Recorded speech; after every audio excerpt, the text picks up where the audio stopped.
Section 1, Frost on the Canopy, taking the sky for Berlin, March 6, 1944. 6,500 feet above the Elbe River, clouds smeared below like torn paper. The sky was a hard, bright blue, so thin it felt like glass. The air tasted of oil and warming metal. In the cockpit of a P-51 Mustang, Captain Thomas Avery kept his left hand at the throttle and his right on the stick, the heel of his glove pressing the worn leather in the familiar way that steadied him. Frost had rimed the canopy's outer curve. The heater's little fan whispered uselessly. Every breath came in a sharp white puff inside his oxygen mask. Below, the bomber stream rolled east in an endless grey line. Dozens of B-17s and B-24s, their bellies bristling with 50 caliber barrels and paint scraped by flak. The bombers were hulking and patient, their crews hunched in cramped heated pockets, feeding flares into sights and praying over sighting tables. Avery's squadron, 6 Mustangs in a loose V, rode the bombers' flanks like hawks guarding doves. On the radio, the intercom crackled. Lieutenant Harris, tail gunner on the lead fortress, voice taut, "Escort's looking good." "Keep it tight, boys." Avery glanced to starboard. Lieutenant Mac McKenna, his wingman, wore a grin that didn't reach his eyes. Mac's Mustang had a blue nose with a chipped white skull painted just behind the spinner, an old joke from the base. Today the paint was flaking in the cold. Mac tapped his canopy twice, the pre-flight ritual for luck. Somewhere in the formation, a bomber's engine sneezed, smoke, then a steady mechanical cough that made everyone flinch. They had briefed for Berlin at 0400 under a tin roof at the airfield. Colonel Harding had stood before the men, map oil-stained, fingers smeared with engine grease, and said, "We go as far as they need us. We get those boys home." That phrase, "as far as they need us," had become a litany, a sharp, holy promise. The Luftwaffe's fighters were supposed to control the Reich's skies. German reports, broadcast and inked in intelligence summaries, insisted that Allied fighters could not loiter at the distances necessary to reach Berlin and return. But over the last months, whispers had spread. Long-range Mustangs, Merlin-powered, fitted with external tanks, carrying enough fuel and fight to shadow bombers all the way to the heart of the Reich. Tonight, they would test the rumor. As they closed the continental shelf and the coastline fell away into a steel horizon, the Mustangs hummed with the patient confidence of a finely tuned engine. The Rolls-Royce Merlin's note was different, more musical, a higher tenor than the older Allison engines. The Mustang's nose, polished and narrow, cut air like a knife. Avery could feel the aircraft's skin flex with each throttle tweak. In the cockpit, there were instruments and dials and a small photograph taped to the glare shield. A woman in a wool coat and a child with scraped knees. He hadn't told anyone her name. He didn't have to. On the bomber lead, Major Caldwell barked a curt set of corrections over the channel when flak began to blossom beneath them, brown puffs like old coins detonating in the undercloud. The first volley rattled someone's instrument panel, flinging an altimeter needle 200 feet. A shudder ran through the formation, and men cursed into their headsets. The bomber crews tightened their grips. In the Mustang squadrons, the pilots' faces were caked with grease and determination. Their breath made the visors fog in quick, ghostly flashes. Then the first glint of enemy metal appeared, small, needle-like shapes well above and ahead. A sprinkling of Messerschmitts taut in the sun, riding the collision space above the bomber stream. For a moment, bootlace thinness of the Luftwaffe fighters made them look like insects against blue. But their reputation was heavy. Their pilots were vicious and practiced in the art of killing bombers. A black cross winked on a tailplane, and the radio geysered with shouted German commands on the enemy frequency. Translation relay fed the feedback to the Mustangs like a distant bell. "The bandits at 12 o'clock high." Headset static, then Avery's voice steady. "Form up. Cover the top in 6. The Mustangs slit away from the bombers like protective wolves, slipping between flak and fighter. Avery eased his stick forward and let the Mustang dive a little, the G-forces making his jaw ache. He watched the Messerschmitts fold their wings and dive in tight, practiced arcs, each move a study in precision. In the past, Allied fighters had often been forced to peel back before reaching the reaches around Berlin. Short on fuel, short on time, their losses mounting. But today the external tanks hung like silver cigars beneath each Mustang, and the Merlin was singing in a register the Luftwaffe hadn't fully accounted for. Avery felt a confidence that was thinner than courage, more a cold arithmetic of machine and man. Behind him, McKenna banked and fired a short, disciplined burst. Tracers stitched an orange seam into the sky. When Messerschmitt caught flame, the pilot ejecting, his parachute a tiny white bloom. The bomber whooped on the intercom. Relief and surprise braided into the voice. Yet this was just a taste. The flight computers, the navigation fixes, the fuel checks, all had been done in a hard, metallic way.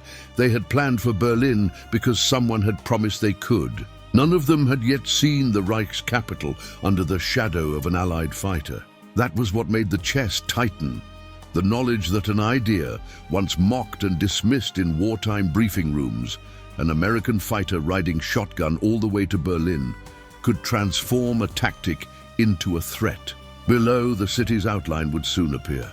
Steeples, smoked industrial blocks, the long scar of rail yards. Up here, the pilots prepared to test a rumor against reality. Avery's altimeter ticked down as the bomber formation leveled near Magdeburg. Berlin was less than 80 miles ahead now, barely 20 minutes of flight at their current speed. The tension in the air was electric, like the charged silence before a storm. Then the radio snapped alive. Major Caldwell again, voice tight, clipped, enemy intercept inbound. Multiple bogies climbing fast out of Wittenberg. 20 plus expect contact in 60 seconds. Avery's heart thudded once deep in his chest. Roger that, he replied, eyes narrowing. The Luftwaffe had arrived. He saw them seconds later. A swarm of dark specks glinting in the sun, rising to meet the American formation. Messerschmitt, Bf-109s and Focke-Wulf 190s, sleek, deadly and confident. For nearly 5 years, these fighters had ruled Europe's skies. Their pilots were aces, veterans who'd carved their names in the clouds over France, Russia and Africa. But this time, the bombers weren't alone. The Germans rolled in from the sun, confident as ever, expecting to carve through the bombers before any Allied escort could intervene. But when they saw the silver darts slicing in to intercept them, Mustangs glinting and fast, there was a heartbeat of disbelief. Oberleutnant Klaus Hartmann, flying a Bf-109G, caught sight of one through his canopy and frowned. Nicht möglich, not possible. Allied fighters shouldn't be this far east. Not here, not over the heart of Germany. The disbelief lasted just long enough for the first American to open fire. Avery's tracers flashed, bright orange lines carving across the blue. The Mustang's 650 caliber Brownings roared in a perfect chorus, vibration shaking the stick. His rounds struck a 190 climbing from below.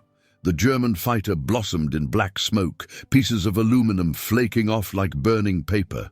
The canopy blew free, a pilot tumbling helplessly into the void. McKenna screamed in triumph, That's one down," but the fight was chaos. The sky erupted with twisting contrails, spinning debris, and flashes of fire. Bombers rumbled on through the storm as fighter after fighter spiraled past them in deadly duels. From the ground, Berlin's air defense observers radioed frantic reports. Enemy escorts, single engine, American design, moving fast, too fast to be thunderbolts. The Luftwaffe command initially dismissed the claims. Impossible, they said.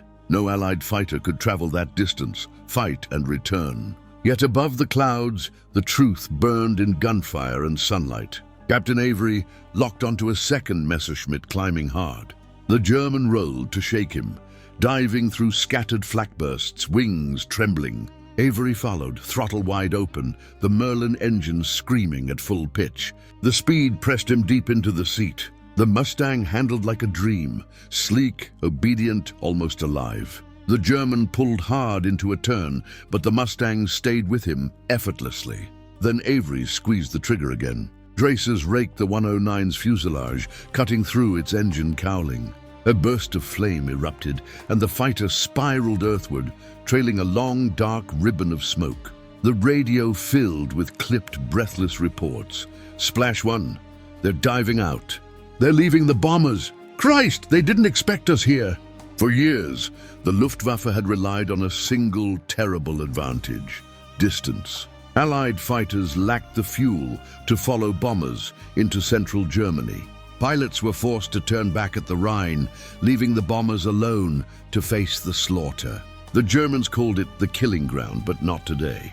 With external drop tanks and the new Merlin engines, the P-51 had shattered that barrier. The Allied escort no longer had to break off. For the first time, bombers would reach Berlin and still have friends at their side. In those frozen minutes, German pilots realized their nightmare had arrived. They fought bravely, but the rhythm of the war had changed. Oberleutnant Hartmann's radio filled with confusion. Sie sind überall, überall. They're everywhere. His flight commander tried to regroup, calling out for altitude and formation, but the sky had dissolved into fragments. The Mustangs swarmed like hornets, diving, climbing, firing, vanishing into the sun.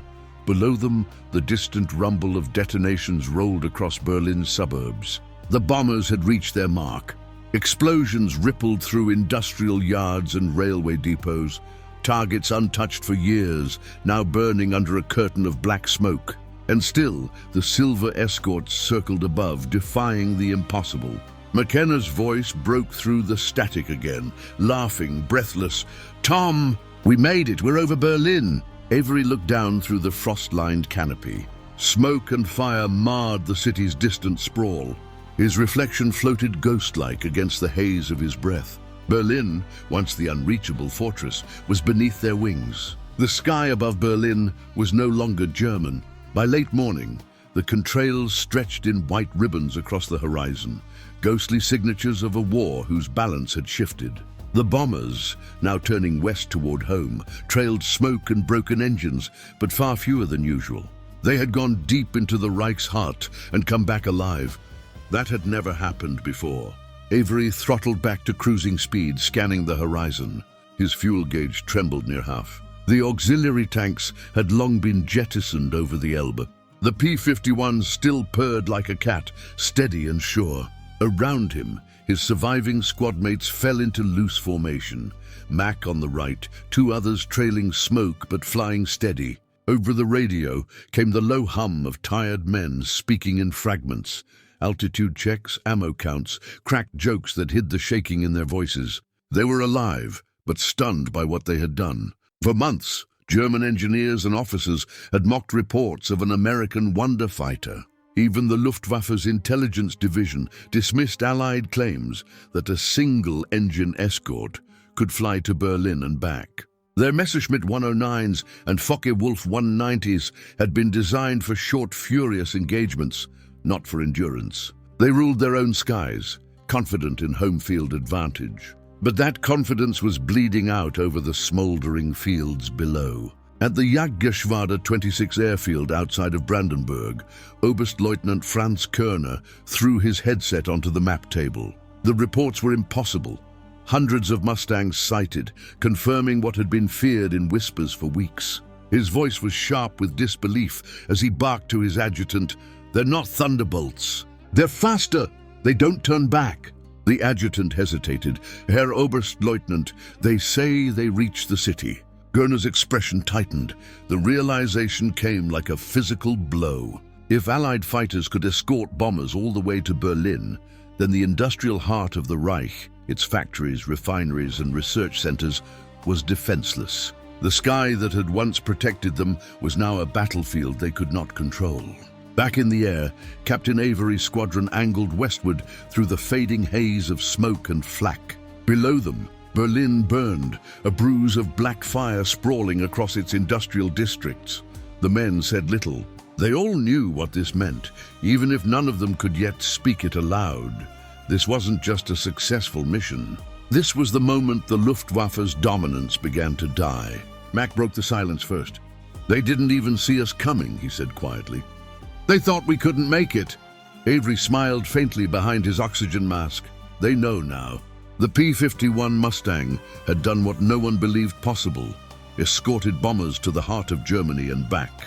It wasn't just a new plane. It was a symbol of American industrial will and Allied cooperation. The Rolls-Royce Merlin engine, married to North American's airframe, had created something extraordinary. Speed, range, and altitude rolled into a single elegant machine. It climbed higher than the 109, flew farther than the 190, and hit harder than both. Down below, German radar operators tracked the retreating formations. Their screens glowed with thousands of moving echoes, too many to intercept, too many to comprehend. The operators exchanged glances that said what no one dared to voice: "We can't stop them anymore." By late afternoon, as the Mustangs crossed back over Allied lines, the elation began to set in. Ground crews rushed out to the airstrips, shielding their eyes from the descending sun, watching the returning silhouettes glide in. The silver fuselages gleamed, pocked with bullet holes, but triumphant. Colonel Harding was waiting on the tarmac when Avery's Mustang rolled to a stop, engine ticking as it cooled. The colonel gave a slow nod. "Berlin." Avery climbed down, exhausted, his flight suit crusted with salt. "Berlin," he said simply, and back. Harding exhaled through a half-smile. Then it's over for them. In Germany, the realization spread just as quickly. Within days, intelligence reports confirmed it. The Americans had a long-range fighter capable of reaching the capital. The Luftwaffe's strategic command knew what that meant. No city, no factory, no airfield would be beyond reach. Their fighter wings would now have to defend everywhere at once. Hitler raged. Goering, humiliated, promised that new jets and miracle weapons would turn the tide. But deep down, his pilots knew the truth. They had seen the silver shapes cutting through their skies, beautiful, relentless, unstoppable. The P-51 Mustang had not just reached Berlin. It had reached the limits of German denial. From that day forward, the war in the air belonged to the Allies. The Luftwaffe would never truly recover. And as Avery's Mustang cooled on the runway, its canopy reflecting the red of the setting sun, he knew he had flown not just a mission, but into history itself.